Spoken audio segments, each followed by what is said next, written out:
Hello mga mina, una naman nating i-flex ang lawlaw. Ngayon naman ay dito sa Rosario, Cavite, ang tawag naman sa islang to ay tamban. Ganyan ang itsura niya at sa kaliskis pa lang niya, kitang-kita mo na nasariwa ang mga isdang ito.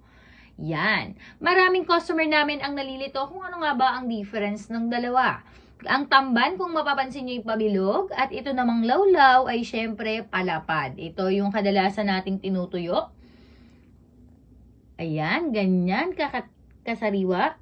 Ang tamba naman ay medyo pabilog. Parehas silang makaliskis at parehas din silang matinik. Isang produkto ba rin ito ng Rosario, Cavite, ang tinapang tamban?